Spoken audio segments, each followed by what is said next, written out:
We're just hours away from the start of the McDonald's St. Patrick's Day Parade and Shamrock Festival. Jamie Clark here to tell us all about the family-friendly event. Jamie, good morning. Thanks so much for coming and talking to us. Absolutely. Big day in Roanoke. This is always a huge event. What exactly can folks expect to see today? Well, we have the parade that's kicking off at 11 a.m., which is obviously a huge draw, and we expect a lot of people to come down for that. And then our Shamrock Festival starts at noon. It goes till 5 p.m. It's behind the City Market Building in Wells Fargo Plaza. And that's a free event. It is family friendly. There's also the McDonald's Kids Zone that's in there, and there'll be inflatables and games. So lots of stuff happening. For this being a St. Patrick's Day parade, this thing gets, it seems like, bigger and bigger every single year. Tell us about this parade.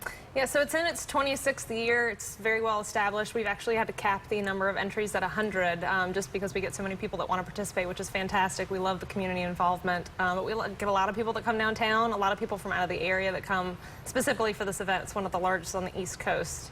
This is not something every town has as a St. Patrick's Day parade, so certainly this is a big draw for downtown Roanoke. Absolutely. Now, what time should folks plan to head on downtown? Because I know crowds start building there pretty early.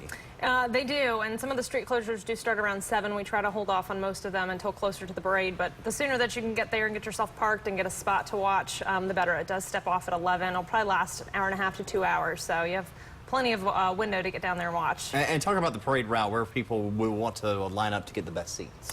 So it starts at the corner of Elm and Jefferson. It continues down Jefferson Street to Campbell Avenue, taking a right, and then ends at the intersection of Campbell and Williamson. So plenty of street space to crowd along. All right, and let's talk about some of these other events that are going to happen during the 12 to 5 o'clock time frame. What can folks expect to see at that? The Shamrock Festival is obviously family friendly, like I said, but it will have, we'll have a beer truck, of course, that goes along with St. Patrick's Day. Kids activities will also have kind of the unofficial kickoff of the historic farmers market, where some of our vendors will be back down there. And we will have games and activities over there as well as some performances. And then the Corned Beef and Company Celtic celebration is from 10 to 5, so that's another spot people like to check out. Oh boy, this sounds like a great event. No, we're hoping the weather's going to hold off. Keep the rain out. Yeah, it's looking good. Fingers crossed. Fingers crossed indeed. Jamie, thanks so much for coming in. And if you're headed to downtown Roanoke, don't forget the street closures that will be in place. So maybe a little tricky trying to get around, but just be patient and have a whole lot of fun. Thank you so much. Thanks.